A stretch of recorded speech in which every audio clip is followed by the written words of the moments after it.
Los aplausos fueron algo físico, una ola de sonido atronadora que me inundó al hacer mi última reverencia.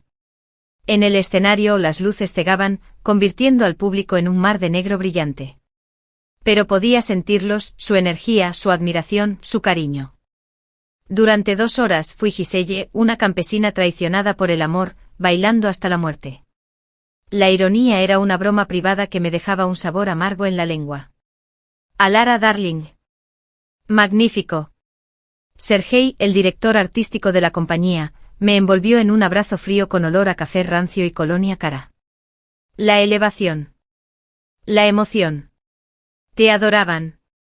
Gracias, Sergei, dije con la voz ronca por el esfuerzo, temblando todo el cuerpo con el típico bajón posterior a la actuación. Esta era mi vida.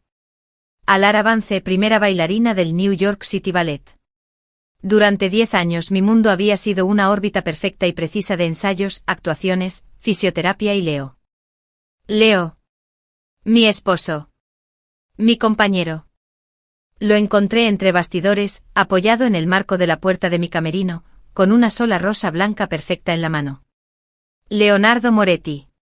Incluso con un sencillo traje negro parecía salido de un cuadro renacentista, ojos oscuros y profundos, cabello color café expreso, una sonrisa capaz de derretir los casquetes polares.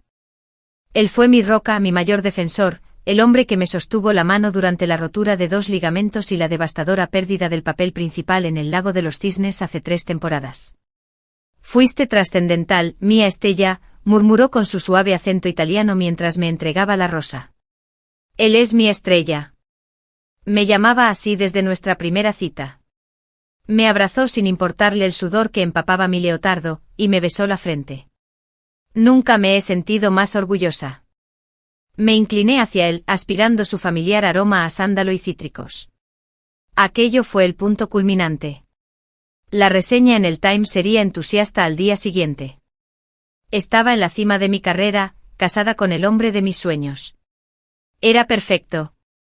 Una semana después empezó a hacer mella. No era el cansancio bueno y sincero después de un ensayo agotador, sino un cansancio profundo y profundo que el sueño no podía aliviar. Le seguían las náuseas, una inquietud constante que me hacía vomitar en el inodoro casi todas las mañanas. Es la época de estrés, dijo Leo con su mano cálida sobre mi espalda. El primer partido de la temporada siempre es durísimo. Te exigiste demasiado. Asentí, queriendo creerle. Pero una pequeña semilla de esperanza había germinado en mi mente. Mi ciclo era notoriamente irregular, un efecto secundario del duro régimen de una bailarina. Pero ya era tarde. Muy tarde. Compré un examen de baile de camino a casa después de una clase matutina en el bar, con el corazón latiéndome a 1000 por hora. Lo escondí en el fondo de mi bolsa de baile, debajo de las zapatillas de punta y las calentadoras. A la mañana siguiente, mientras Leo estaba en su estudio de arquitectura, me hice la prueba. Las 2 líneas rosas aparecieron al instante, nítidas e innegables sobre el plástico blanco. Embarazada. Un cóctel vertiginoso de terror y alegría inundó mi cuerpo. Nena. Nena de bar. Ese no era el plan. No ahora, en plena temporada. Mi cuerpo, mi instrumento cambiarían irrevocablemente. Sergei se pondría furioso. Pero Leo estaría eufórico. Hablamos de tener hijos con esa vaga idea de que algún día sería. Ese día había llegado. Decidí contárselo esa noche. Le prepararía su comida favorita, osobuco, y le daría la noticia. Pasé la tarde en una nube de felicidad, olvidando las náuseas, reemplazadas por una emoción eufórica y burbujeante. Iba a ser madre. Estaba removiendo el risotto cuando su teléfono, que había dejado cargando en la isla de la cocina, vibró. Un mensaje apareció en la pantalla. Mía. Qué ganas de veros esta noche. Os tengo una sorpresa. ¿A las 7? Se me quedó paralizada la cuchara de madera que aún tenía en la mano. ¿Mía?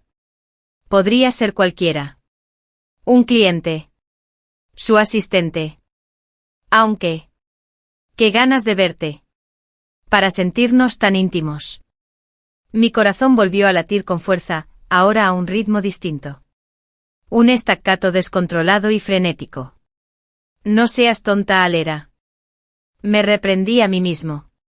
Confías en Leo. Siempre has confiado en Leo. Pero la semilla de la duda, una vez sembrada, es una mala hierba tenaz. Terminé de cocinar, y la alegría de mi propia sorpresa se tornó ahora empañada por un frío temor.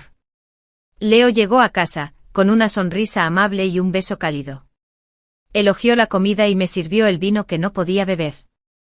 «Estás muy callada esta noche, Estella», dijo frunciendo el ceño. «¿Está todo bien?» Esto era todo. Mi momento. Respiré hondo y mi mano instintivamente se dirigió a mi vientre a un plano. «Leo, tengo algo que contarte. Estamos en la etapa previa al embarazo». El silencio que siguió fue absoluto. Observé su rostro, esperando que la sorpresa se transformara en alegría. Pero no fue así. Su sonrisa no se ensanchó. Se congeló y luego se desvaneció lentamente. Sus ojos, normalmente tan cálidos y expresivos, se quedaron en blanco y luego se apartaron de mí. Agotado. Acorralado. Embarazada. Repitió la palabra hueco. ¿Estás segura? La prueba fue muy clara. Dije en voz baja. Él se pasó una mano por su cabello perfecto. Uf. Esto es complicado. Complicado. La palabra me sonaba extraña. ¿Qué tiene de complicado? Estamos casados. Nos amamos. Es una sorpresa, sí, pero... No es buen momento, interrumpió con un tono de voz que nunca antes me había dirigido. Tu carrera. Mi puesto de socio en la firma está por fin a mi alcance. Un bebé, eso lo desbarataría todo. Descarrilar. Susurré mientras el mundo se inclinaba. Leo, este es nuestro hijo. No fue un descarrilamiento. Pero sí una nueva vía. Se puso de pie y comenzó a recorrer de un lado a otro nuestra elegante y moderna cocina. No entiendes la presión a la que estoy sometida. Los compromisos financieros. Este apartamento. El estilo de vida. Todo depende de que alcance estos objetivos. Un bebé ahora sería una gran carga. Responsabilidad. La palabra me golpeó con la fuerza de un puñetazo. Mi alegría se marchitó y murió, reemplazada por una fría y nauseabunda constatación. Este no era el hombre con el que me casé. Este no era el hombre al que amé. El hombre con el que me casé me habría abrazado con fuerza, habría hablado de nombres en las habitaciones infantiles. Mi mente, aguzada por años de disciplina, ató cabos. El cansancio. El mensaje de Mía. Su reacción. ¿Quién es Mía?, pregunté con una calma aterradora. Dejó de caminar de un lado a otro. Se le fue el color del rostro. ¿Qué? Mía. Te escribió hoy. Está deseando verte esta noche. Tiene una sorpresa para ti. La máscara del marido devoto se ha hecho añicos. Lo único que quedaba era un desconocido. Un hombre presa del pánico y la ira. ¿Revisaste mi teléfono? Estaba en la isla. Se iluminó. Me puse de pie con las piernas temblando. ¿Quién es ella, Leo? No respondió. No tenía por qué hacerlo. La culpa se le notaba en la cara, tan clara como la coreografía que yo había aprendido horas antes. Y entonces llegó el dolor. Un calambre repentino y punzante en el abdomen, tan agudo que me dejó sin aliento. Me doblé sobre mí misma, dejando escapar un jadeo. Él era. Por un instante su voz denotaba genuina preocupación. Luego se endureció de nuevo. ¿Estás bien? Por eso esto es una mala idea. El estrés. Otro calambre peor que el primero. Una sensación de calor y humedad entre las piernas. Bajé la mirada. Una pequeña mancha rojo oscuro se extendía por mis leggings grises. No, susurré. No, no, no. Me dirigí tambaleándome hacia el baño. La voz de Leo era un zumbido lejano a mis espaldas. Él era, por favor, cálmate. Estás histérica. Cerré la puerta con llave y me deslicé hasta el frío suelo de baldosas. Los calambres se intensificaron, llegando en oleadas, una cruel burla del parto. La pequeña vida llena de esperanza que crecía dentro de mí, la vida que él había llamado una carga, se me escapaba. Y mientras estaba allí sentada, sola en el suelo del baño, el dolor físico no era nada comparado con la devastación absoluta y desgarradora de la traición. La perfección de mi vida se había resquebrajado, y a través de la fisura vi la podredumbre que había estado supurando bajo la superficie desde siempre. El médico lo llamó aborto espontáneo. Un término frío y clínico para una pérdida profunda y personal. Dijo que era común, sobre todo en mujeres con mi nivel de estrés físico y emocional. Fue amable, pero sus palabras resonaron con fuerza. No le conté la causa de mi estrés emocional. No le conté nada de Mía. Leo, tras una noche de culpa fingida y disculpas vacías, había entrado en modo de control de daños. Quería que descansara, que dejáramos esto atrás, que me centrara en volver al estudio. No volvió a mencionar al bebé. No mencionó a Mía. Era como si toda aquella horrible noche hubiera sido una pesadilla, y estuviera deseando que ambos despertáramos. Pero estaba despierta. Por primera vez en años, estaba dolorosamente, terriblemente despierta. Volví a los ensayos una semana después con el cuerpo vacío y el espíritu entumecido. Sergei me mimó atribuyendo mi palidez y falta de concentración a la fuerte gastroenteritis que Leo le había contado que había tenido. La compañía siguió con su rutina. Estábamos empezando a trabajar en una nueva pieza contemporánea, Fractura. La ironía era casi cómica. Leo era muy cuidadoso. Era un ejemplo de preocupación, me llevaba y me traía del estudio, se aseguraba de que comiera.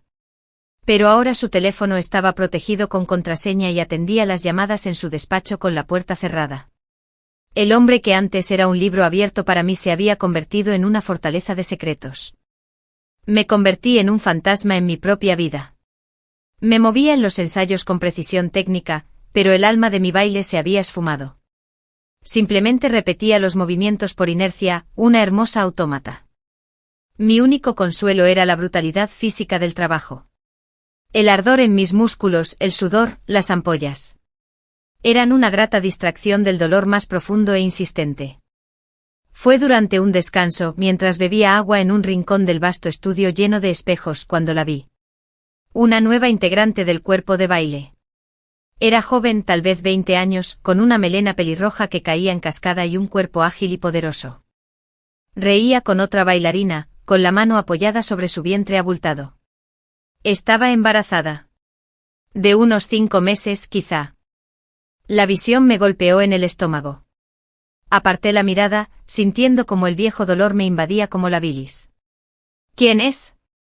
Le pregunté a Anya, mi mejor amiga en la empresa. Ah, esa es Mía, dijo Anya, estirando el tendón de la corva. Mía Petrova. Sergei la descubrió en Boston. Es bueno. Lástima el momento. Quedó embarazada antes incluso de bailar su primera temporada. Estará de baja 1 año. Mía. Su nombre resonó en mi cabeza, ahogando la melodía del piano. Mía Petrova. Las piezas del rompecabezas, afiladas y dentadas, encajaron a la fuerza. El texto. La sorpresa. El pánico de Leo. No era un cliente. Era una bailarina. Una bailarina joven, hermosa y embarazada. El mundo se redujo a un único punto ardiente. Mía. La observé durante todo el ensayo. La forma en que se movía, la forma en que sonreía, la manera inconsciente y protectora en que su mano acunaba su vientre. Ella esperaba un hijo de Leo. El hijo que él había elegido por encima del nuestro. El hijo al que, al parecer, estaba dispuesto a mantener mientras que al mío lo consideraba una carga. La rabia que me invadió era tan pura, tan ardiente, que rozaba lo sagrado. Consumió el dolor, el entumecimiento, la conmoción. Esto ya no se trataba solo de una traición. Se trataba de la guerra. Entonces comencé mis propios ensayos en secreto. El ensayo de mi venganza. Me convertí en una estudiosa del engaño. Anoté las veces que Leo trabajaba hasta tarde. Seguí el horario de Mía. Supe que vivía en un apartamento agradable, aunque no lujoso, en Hell's Kitchen. Un apartamento que estaba segura, Leo pagaba. Empecé a reunir pruebas. Fue un trabajo lento y meticuloso, como aprender una nueva variante compleja. Contraté a una investigadora privada discreta. Una mujer estoica llamada Gwen que no hacía preguntas y entregaba resultados. Fotos de Leo y Mia entrando en un hotel. Extractos bancarios de una cuenta cuya existencia desconocía. Muestran transferencias mensuales a una tal M. Petrova. Un contrato de arrendamiento para el apartamento de Hell's Kitchen, firmado por Leonardo Moretti. La prueba más incriminatoria llegó 2 semanas después, presentada por Gwen, una solicitud de certificado de nacimiento interpuesta por Mia Petrova. El padre se llamaba Leonardo Moretti. Faltaban solo 3 meses para el parto. Llevaba con ella al menos 6 meses. Mientras me traía rosas blancas y me llamaba su estrella, construía una segunda vida. Ya no sentía dolor. Solo un propósito frío y claro. Leo se había llevado mi amor, mi confianza y a mi hijo. No se llevaría mi futuro. La última pieza del rompecabezas encajó durante una gala de la empresa. Fue un evento deslumbrante, un mar de diamantes y etiqueta rigurosa. Iba del brazo de Leo interpretando mi papel, con una sonrisa serena en el rostro. Él estaba en su salsa, cautivando a los donantes, con su mano ejerciendo una presión posesiva sobre mi espalda. Vi a Mia al otro lado de la habitación, incómoda con un sencillo vestido negro que se le marcaba en las costuras sobre el vientre. Nuestras miradas se cruzaron un instante. En la suya no vi culpa, sino un destello de rebeldía. Ella sabía que yo lo sabía. Y no le importaba. Tenía en su interior el as bajo la manga definitivo. Me excusé y fui al tocador. Mientras me retocaba el pintalabios, oí a 2 bailarinas jóvenes del centro charlando junto a los lavabos. Qué valiente al conservarlo, dijo una. Yo estaría aterrada. Lo sé, respondió la otra. Pero Leo me ha apoyado muchísimo. Él la acompaña a todas sus citas médicas. Incluso le dijo que renunciara a la empresa después del parto, que él se encargaría de todo. Sus palabras resonaron como una llave girando en una cerradura. Él la acompaña a todas sus citas médicas. Me fui temprano de la gala, fingiendo una migraña. Al llegar a casa, fui directo al despacho de Leo. Ya sabía su contraseña, la fecha del cumpleaños de su madre, que había descubierto en un documento escaneado de Gwen. Accedí a su ordenador y fui directamente a su correo electrónico. Busqué Petrova Obijoyan cita. Y lo encontré. Una cita confirmada para la mañana siguiente a las 10 con el Dr. Evans. El mismo Dr. Evans que me atendió después de mi aborto espontáneo. Un plan perfecto y brutal se cristalizó en mi mente. A la mañana siguiente le dije a Leo que tenía una larga sesión de fisioterapia y que no volvería a casa hasta la hora del almuerzo. Me disfracé, una peluca rubia, gafas de sol grandes y un abrigo discreto. Tomé un taxi hasta el consultorio del Dr. Evans y me acomodé en la sala de espera, escondida tras una revista. A las 10:05 entraron. Leo, con la mano guiando el codo de Mia, mostraba en su rostro una expresión de tierna preocupación. Se registraron en el hotel y se sentaron, él la abrazó por los hombros. Le susurraba al oído, haciéndola sonreír. Era una escena de una felicidad doméstica tan íntima que me dejó sin aliento.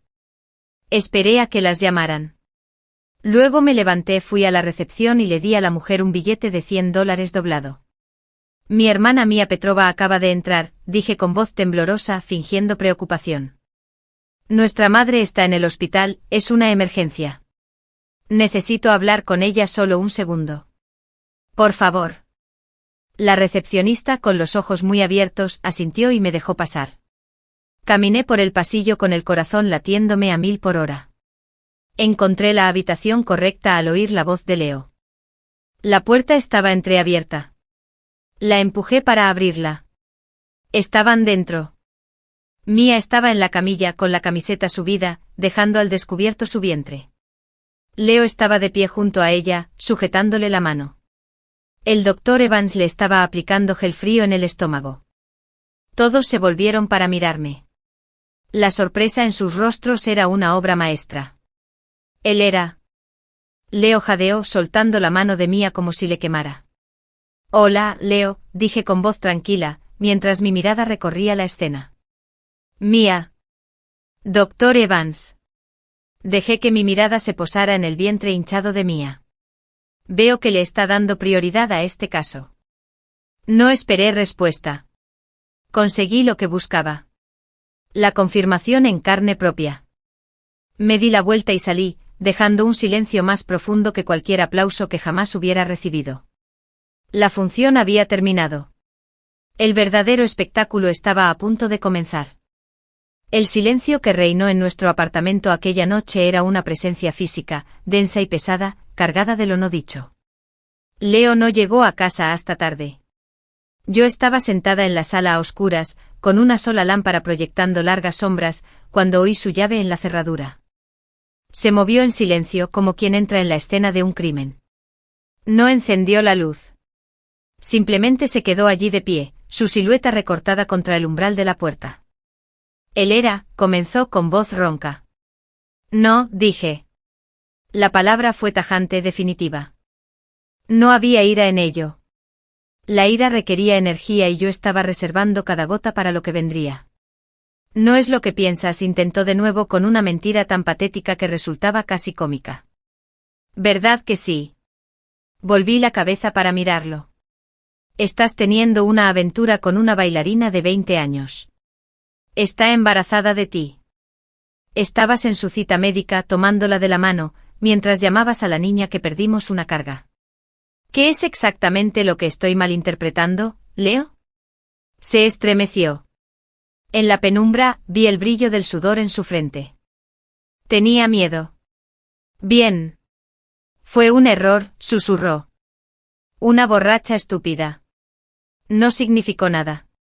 Pero luego se quedó embarazada y amenazó con ir a la prensa, con arruinar mi reputación, mi sociedad. Así que decidiste arruinar el mío. Terminé por él. Elegiste apoyarla a ella, su embarazo, mientras me hacías creer que nuestro bebé era un estorbo. Me dejaste llorar a solas. No tuvo respuesta para eso.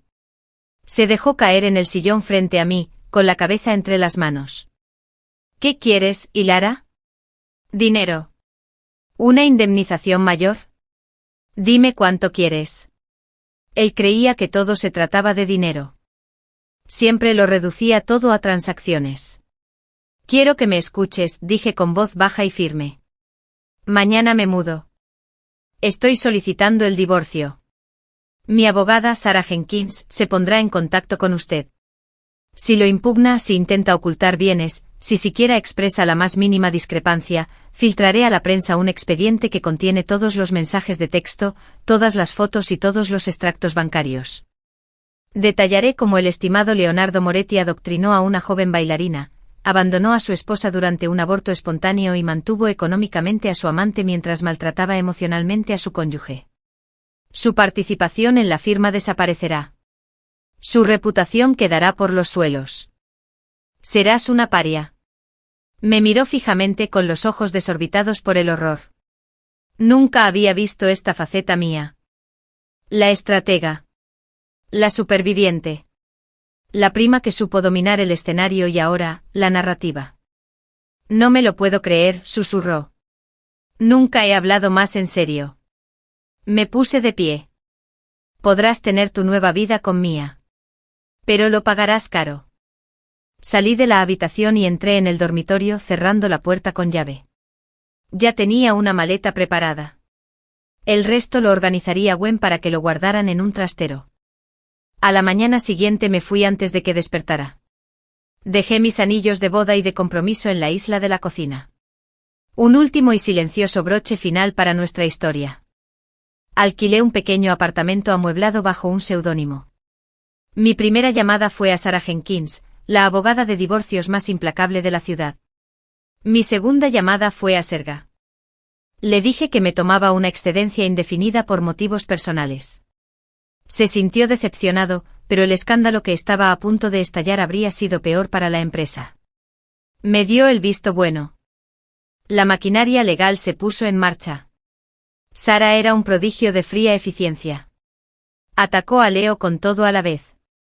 La demanda de divorcio, la solicitud de pensión alimenticia y un informe pericial de sus finanzas. Tal como prometimos, filtramos una selección de pruebas cuidadosamente elegidas a un periodista de confianza. La noticia se difundió rápidamente. Escándalo amoroso entre la primera bailarina Leo y su esposo, el arquitecto de At. Las fotos se viralizaron.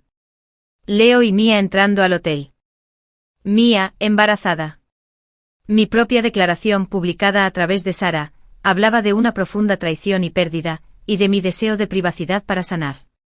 El público y, más importante aún, los círculos arquitectónicos y sociales que Leo codiciaba, me apoyaron. Fue crucificado. Su empresa le pidió que renunciara. Los donantes retiraron su apoyo. Era tóxico. Lo observé todo desde la distancia, como un fantasma en mi nueva y tranquila vida. No bailé. No tenía ánimos para hacerlo. La música me parecía una mentira. Dije que caminé. Durante horas vagaba por Nueva York, una ciudad en la que había vivido años pero que nunca había visto de verdad. Observaba a la gente vivir sus vidas cotidianas y caóticas, y envidiaba sus problemas sencillos. Era libre. Era rico. Había ganado. Pero la victoria me pareció vacía. Seguía siendo un cascarón vacío, una bailarina sin música, una mujer sin rumbo. Una tarde lluviosa, buscando refugio del aguacero, entré en una pequeña y polvorienta tienda de artículos de arte en el West Village. El olor a trementina, aceite de linaza y papel fue un bálsamo extraño y reconfortante. Recorrí los pasillos, mis dedos rozando tubos de pintura, bloques de arcilla, pilas de lienzos impolutos. Me encontré frente a una vitrina de carboncillos y lápices Conti. De repente compré un cuaderno de dibujo y un juego. De vuelta en mi aséptico apartamento, abrí el libro por la primera página en blanco. No tenía formación. No tenía ningún plan. Tomé un trozo de carbón. Se sentía extraño en mi mano, tan diferente del peso familiar de una zapatilla de punta. Cerré los ojos y pensé en lo único que conocía mejor que nada, la forma humana en movimiento. Comencé a dibujar. Al principio las líneas eran torpes, vacilantes. Pero a medida que me sumergía en el recuerdo de un cuerpo describiendo un arco en el espacio, mi mano fue adquiriendo mayor seguridad. No dibujé rostros. Dibujé la curva de una columna vertebral, la tensión en una pantorrilla estirada, la elegante línea de un brazo extendido. Dibujé el dolor que no podía expresar, la ira que había reprimido, la pérdida que me había dejado vacía. Llené página tras página con estas figuras fantasmales danzantes. Eran tristes, estaban enfadadas y eran hermosas. Eran yo. Fue un adagio silencioso, una danza de sanación plasmada en tonos negros y grises difuminados. Yo no era Alara Vance, prima ballerine. Yo no era la esposa traicionada de Leo Moretti. Yo solo era una mujer con un trozo de carbón, intentando reencontrarme conmigo misma, con mi alma. El camino era largo y apenas había dado el primer paso, tembloroso. Pero por primera vez desde que vi esas dos líneas rosas, avanzaba con mi propia fuerza. Los dibujos a carboncillo se convirtieron en mi refugio. En la quietud de mi anónimo apartamento exorcizaba mis fantasmas sobre el papel. Las figuras gráciles y angustiadas eran un lenguaje más honesto que cualquier otro que yo hubiera hablado jamás. Dibujé el recuerdo de mi propio cuerpo contorsionado de dolor en el suelo del baño. Dibujé la curva fantasmal del niño que jamás podría abrazar. Dibujé a Leo y a Mia como dos sombras entrelazadas y sin rostro, sus formas borrosas y monstruosas. No se las mostré a nadie. Eran solo para mí un mapa de mi caos interior. Sarah Jenkins me mantuvo al tanto. Leo, conmocionado por la humillación pública y el descalabro económico, libraba una batalla desesperada y perdida. Se había mudado con Mia, y su relación se había convertido en un espectáculo público bajo la intensa lupa del escándalo. La idílica historia familiar que quizá había anhelado era imposible. Eran los villanos de una historia que me negué a que escribieran. Mi acuerdo fue más que generoso. Recibí el apartamento, una victoria pírrica que inmediatamente puse a la venta, una suma considerable y una parte de sus ganancias futuras. Tenía la vida resuelta. Pero el dinero me parecía dinero manchado de sangre, contaminado por el dolor que representaba. Llegaron los papeles definitivos del divorcio. Las firmé sin ceremonias, el rasguño de la pluma marcó un final silencioso y definitivo. Todo había terminado. La batalla legal estaba ganada. Pero la guerra por mi alma seguía librándose en las páginas silenciosas y manchadas de carboncillo de mi cuaderno de bocetos. Sergei llamó con una voz inusualmente suave. La puerta siempre está abierta, Alera. La empresa echa de menos a su estrella. Ya no soy ella, Sergei, dije con la mirada fija en mi último dibujo. Un único extremo del pie suspendido, pero las cintas se deshacían, convirtiéndose en humo. No sé quién soy. Pues averígualo, gruñó. Pero no desperdicies tu don. Un cuerpo como el tuyo. Es un instrumento. Necesita sonar. Pero mi instrumento sonaba desafinado con las cuerdas flojas o rotas. La idea de volver al estudio, a los espejos que reflejarían a una extraña, me aterraba. El mundo del ballet era una jaula dorada de la que había escapado. No podía regresar. Impulsado por una inquietud que no podía definir, comencé a vagar más allá. Visité galerías y museos, no como mecenas de las artes, sino como un refugiado en busca de asilo. Pasé horas frente a los grandes maestros, pero fueron los expresionistas abstractos modernos quienes finalmente me cautivaron. En sus caóticas salpicaduras de color, en sus pinceladas crudas y emotivas, vi una afinidad.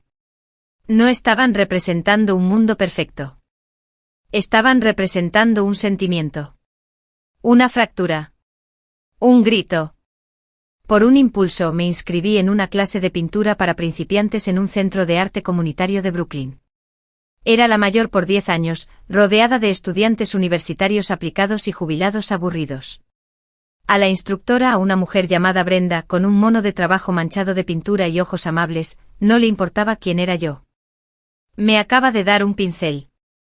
No pienses, dijo. Siente. ¿De qué color es tu corazón hoy?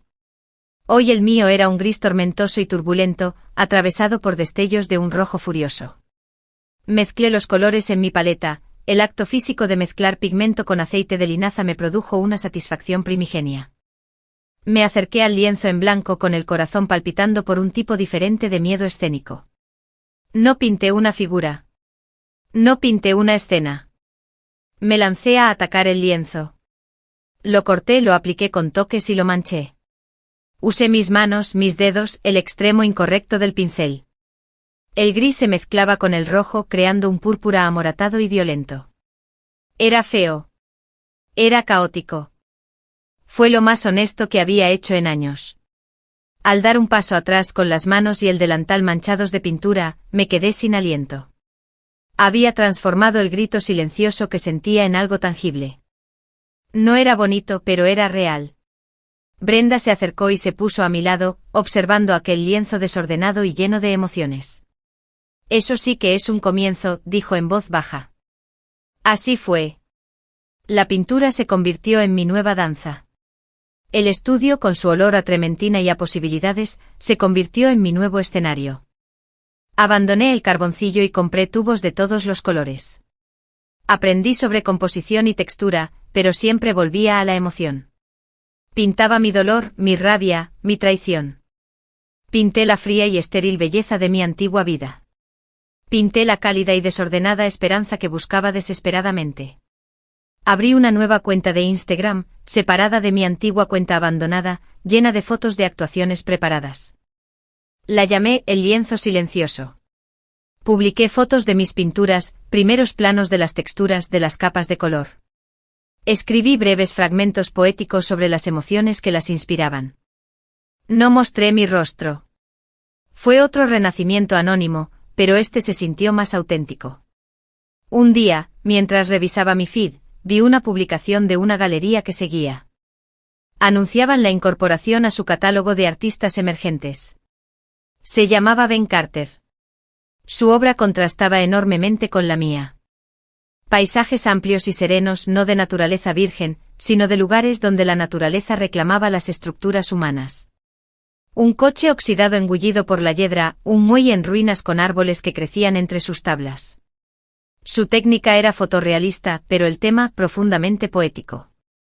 Trataba sobre la resiliencia, sobre el poder lento y paciente de la vida para sanar lo que estaba roto. Me cautivó. Hice clic en su perfil. Tenía un rostro amable y reflexivo, ojos que se arrugaban al sonreír y manos que parecían hábiles. No había en él ninguna pretensión. Sus reflexiones eran profundas e inteligentes, y trataban sobre la filosofía de la decadencia y la renovación. Me encontré desplazándome por todo su perfil, sintiendo una paz que no había experimentado en un año. Impulsivamente le envié un mensaje directo. Era algo totalmente inusual en la ayer de antes. Tu trabajo es impresionante, le escribí. Parece una representación visual de la esperanza. No esperaba respuesta, pero una hora después vibró mi teléfono. Ben Carter. Gracias. Quizás sea lo más amable que alguien haya dicho jamás sobre mi trabajo. He estado mirando el tuyo. Impactante. Sana como la tormenta antes de la esperanza. Se inició una conversación. Fue lenta, reflexiva, y duró varios días. Hablamos de arte de luz, de las historias que encierran los objetos. Era ingenioso y modesto. No hizo preguntas personales y yo tampoco. Éramos simplemente dos almas que se encontraban en el territorio neutral del color y la forma. Unas semanas después, me preguntó si quería ver su estudio. El corazón me latía con fuerza contra las costillas. Un miedo agudo e inmediato me subió a la garganta. Conocer a alguien. Un hombre. Sentí que era una traición al nuevo mundo seguro que había construido. Fue como subir a un escenario sin conocer los pasos. Miré a mi alrededor, a los lienzos vibrantes y llenos de ira que relataban mi supervivencia. Pensé en las pinturas de Ben, donde Ivy cubría pacientemente sus cicatrices. Recordé una frase de su último mensaje: el mundo está lleno de cosas rotas. La belleza reside en la reparación. Respiré hondo, me temblaban los dedos mientras escribía mi respuesta. Me gustaría. El estudio de Ben estaba en un almacén reconvertido en Red Oak, con vistas al agua. El aire olía a pintura al óleo con sal y serrín. Era un espacio caótico y maravilloso, lleno de lienzos a medio terminar, objetos extraños encontrados y el persistente aroma a café. Era aún más guapo en persona, con una energía tranquila y serena que contrastaba enormemente con el encanto teatral de Leo. Llevaba una camisa de franela descolorida manchada de pintura, y su apretón de manos era firme, sus palmas ásperas. Elara, dijo una cálida sonrisa iluminando su rostro. Realmente eres tú. De verdad soy yo, dije con la voz entrecortada.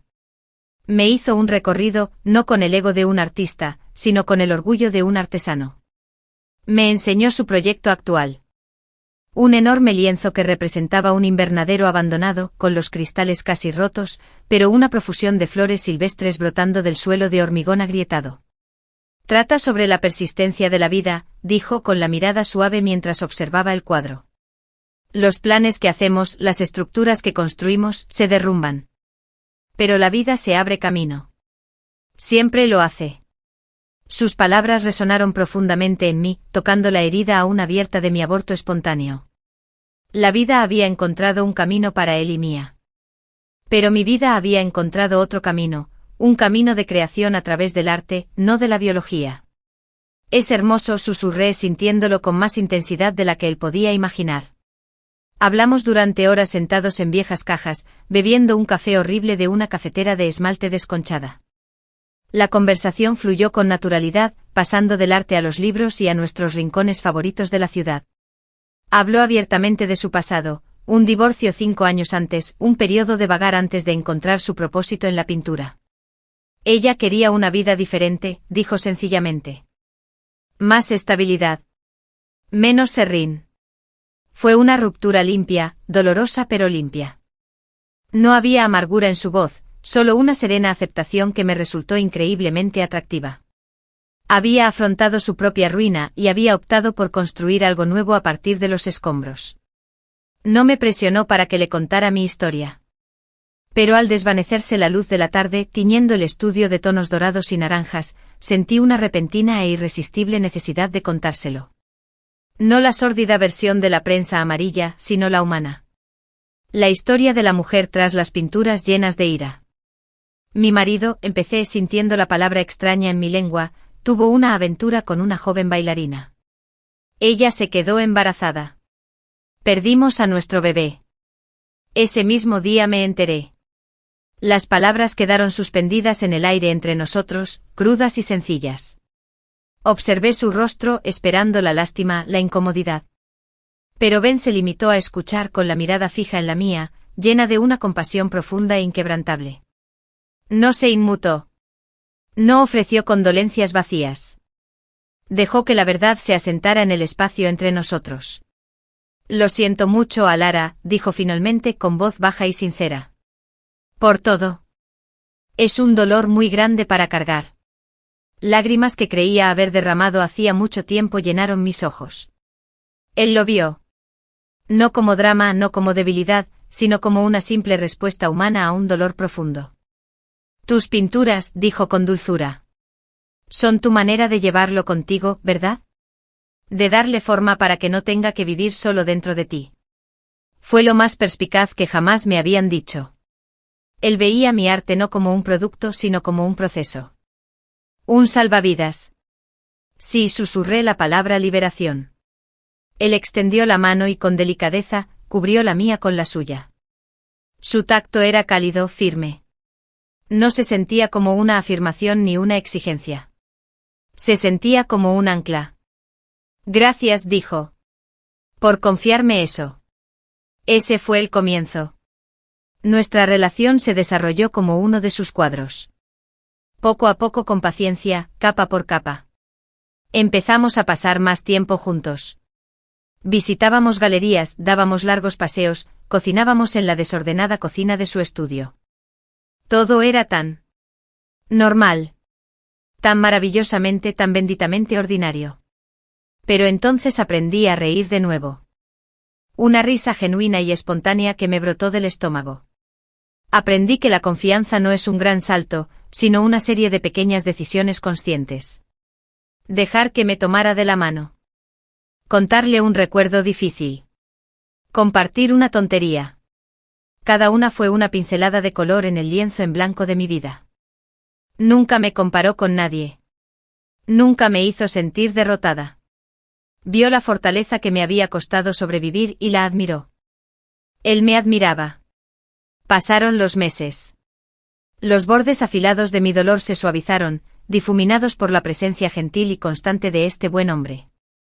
Mis pinturas empezaron a cambiar. Los rojos intensos y los púrpuras apagados dieron paso a azules más suaves, a sutiles toques de verde, al cálido dorado del sol del atardecer. Comencé una nueva serie inspirada en él. Primeros planos de objetos reparados. Un cuenco fijado con laca dorada, un lienzo rasgado meticulosamente cosido.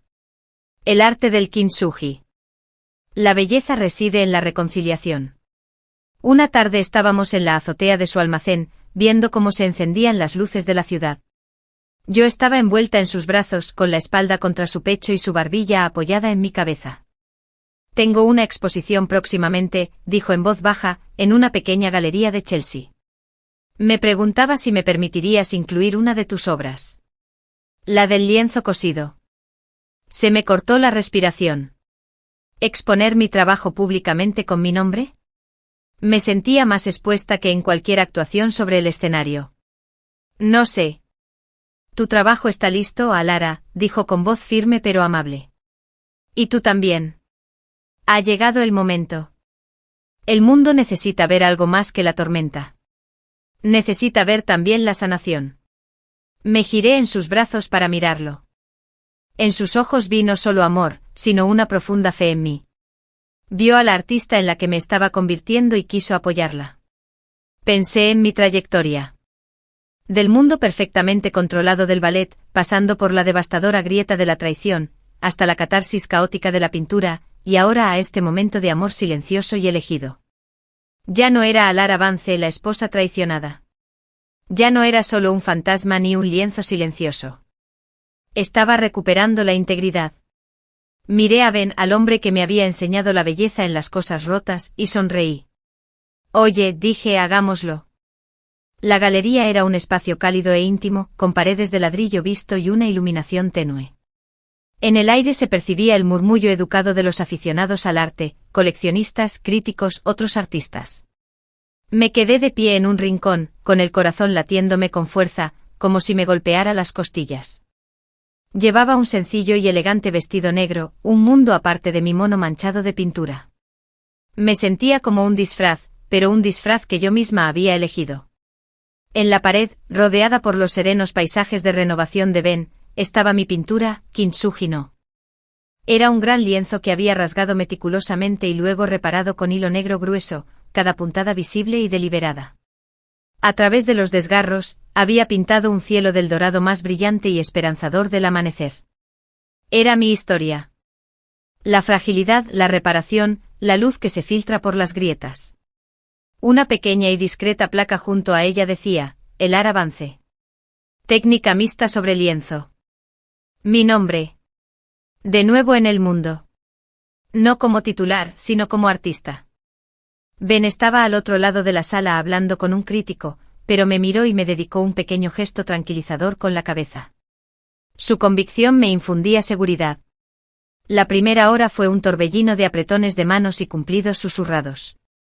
La gente se sintió atraída por mi obra. No conocían mi historia y lo agradecí.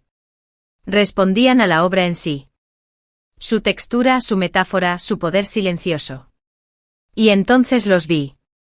Estaban de pie justo en la entrada, como si dudaran en adentrarse más en la habitación. Leo y Mia. Él parecía mayor con los hombros caídos, y su traje caro ya no podía disimular su nuevo aspecto descuidado. Mia estaba a su lado, sosteniendo la mano de un niño pequeño. Un niño pequeño con los ojos oscuros de Leo. Lucas. Era precioso. Una oleada de náuseas me invadió. ¿Qué hacían aquí? Esta era mi noche, mi santuario. ¿Había venido a arruinarlo también? La mirada de Leo recorrió la habitación y me encontró. Sus rostros se abrieron con sorpresa. Él no lo sabía.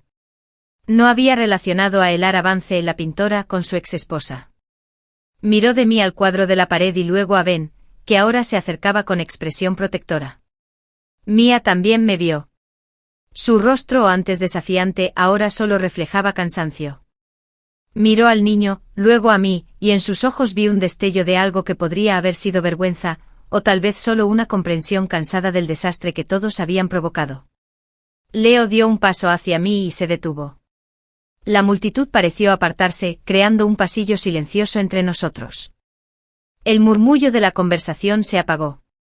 Todos percibieron la tensión. Ben me rodeó con la mano, encontrando la parte baja de mi espalda. ¿Estás bien?, murmuró. Asentí con la mirada fija en Leo. No sentía rabia. No había odio. Solo una inmensa y profunda lástima. Era un hombre atrapado en las consecuencias de sus propias decisiones, viviendo una vida que era una pálida imitación de la que había desechado. No habló. Simplemente se quedó allí de pie, con la mirada fija en mi rostro y luego en el cuadro que tenía detrás. Vi el momento en que lo comprendió. Kintsugi. El arte de reparar cerámica rota con oro. La rotura, la reparación, la luz dorada. Estaba mirando el mapa de mi sanación y supo con una claridad devastadora que él había sido el causante de la ruptura. Pero no había tenido nada que ver con la curación. Se estremeció un rechazo físico ante la verdad que colgaba de la pared. Miró a Ben, la forma en que su mano descansaba sobre mi espalda, la silenciosa solidaridad entre nosotros. Vio una paz que él jamás tendría. Se giró sin decir palabra y tomó el brazo de Mia.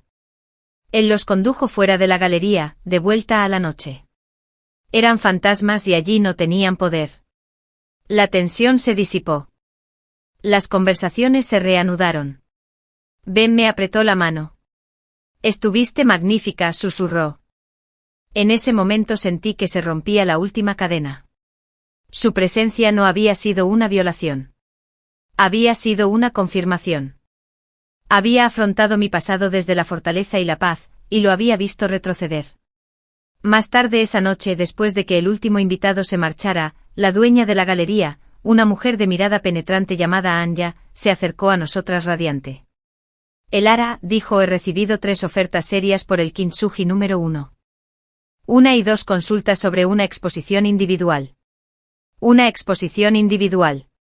Mi propia obra llenando una galería. La idea me aterraba y me emocionaba a la vez. Ben sonrió y me atrajo hacia él. Te lo dije. El mundo estaba listo.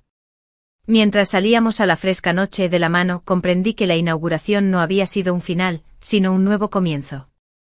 No solo había sobrevivido al escrutinio del mundo del arte, sino que éste me había acogido con los brazos abiertos. A mi manera. Caminamos hacia el río, las luces de la ciudad reflejándose en el agua oscura. Ya no era la mujer definida por la traición de un hombre. Yo era artista. Yo era amada. Yo era completa. Me detuve y me giré hacia Ben, atrayéndolo hacia mí para besarlo bajo el cielo de la ciudad, sin estrellas. Fue un beso de gratitud, de promesa, de un futuro que construiríamos juntos. ¿Por qué estrellas?, murmuró contra mis labios, repitiendo el viejo apelativo cariñoso, pero despojándolo de su veneno pasado y llenándolo de un nuevo y radiante significado. Esta vez el título me quedaba perfecto. Ya no era la estrella de Leo, ardiendo por su aprobación. Era mi propia luz y mi constelación apenas comenzaba a formarse. La exposición individual fue un éxito de crítica. Las reseñas la describieron como valiente, transformadora y una poderosa autobiografía visual. Ya no era la bailarina que pintaba, sino la artista Alara Vance. La identidad, antes tan frágil, ahora se sentía tan sólida como los lienzos que tensaba. Con el dinero obtenido, Ben y yo hicimos algo temerario y maravilloso: compramos una vieja casa de campo abandonada a 2 horas al norte de la ciudad, en el valle del Hudson. Tenía un granero con una luz norte perfecta. Era nuestro proyecto conjunto, nuestro sueño compartido. El acto de creación supremo. Pasamos meses renovando la casa. Ben, con su habilidad para las reparaciones, arregló el techo y renovó la fontanería de la cocina. Yo lijé los suelos y pinté las paredes. El trabajo físico fue como una danza aparte. Convertimos el granero en 2 estudios amplios e independientes. Uno para sus extensos paisajes, otro para mi obra más íntima de técnica mixta. Un pasillo cubierto los conectaba, una manifestación física de nuestras pasiones distintas y nuestra vida compartida. Nuestros días transcurrían en una melodía apacible. Las mañanas eran para trabajar, el silencio solo se rompía con el rasguño del carboncillo o el goteo de mi pintura. Las tardes eran para pasear por el bosque, para cuidar el incipiente jardín, para tomar café en el porche. Las noches eran para compartir comidas, leer, hablar del trabajo, para disfrutar del profundo y tranquilo consuelo de estar juntos. Pensaba cada vez menos en Leo y Mía. Pertenecían a otra vida, como una fotografía en blanco y negro desvaneciéndose en un cajón. Sarah Jenkins envió una última actualización. Su relación había terminado. La presión del escándalo y la realidad de la paternidad habían sido demasiado. Leo estaba saliendo con otra persona, otra mujer de su entorno, pero a la prensa rosa ya no le interesaba. Era solo una nota al pie. Una tarde soleada estaba en mi estudio trabajando en una nueva serie. Utilicé como lienzo unas viejas zapatillas de ballet, las mías rescatadas del trastero. Doré las superficies de satén desgastadas, remendé las cintas deshilachadas con hilo dorado, transformando los instrumentos de mi antiguo dolor en objetos de belleza y resistencia. Fue mi último acto de reivindicación. Ben entró oliendo a serrín y aire fresco. Observó las zapatillas de punta, que brillaban bajo las luces del estudio. «Son increíbles, Alara», dijo con voz llena de asombro. «Siento como si les estuviera dando el último adiós», dije. «Con honor». Se acercó por detrás, me rodeó la cintura con los brazos y apoyó la barbilla en mi hombro. Nos quedamos allí un buen rato, observando el juego de luces sobre la hoja de oro. Estaba pensando, dijo con voz despreocupada, pero noté la tensión en su cuerpo. El prado del oeste, donde está el viejo manzano. Sería un lugar perfecto para una boda. Se me cortó la respiración. Habíamos hablado de matrimonio de esa manera vaga y feliz, pero esto era diferente. Era una pregunta concreta y sincera. Me giré en sus brazos para mirarlo. Sus ojos eran serios, llenos de un amor tan profundo y firme que aún tenía el poder de conmoverme. Ben Carter, dije con la voz quebrada por la emoción. ¿Me estás pidiendo que me case contigo? Sí, dijo esbozando una lenta sonrisa. Sé que tu primera experiencia en la institución no fue la mejor, pero quiero formar una familia contigo oficialmente. Quiero dormirme y despertar a tu lado el resto de mis días. Quiero llenar esta casa con nuestro arte y nuestro amor. Metió la mano en el bolsillo y sacó un anillo sencillo y perfecto, hecho de la madera del viejo manzano e incrustado con una fina línea de oro. Quiero unir mi vida a la tuya.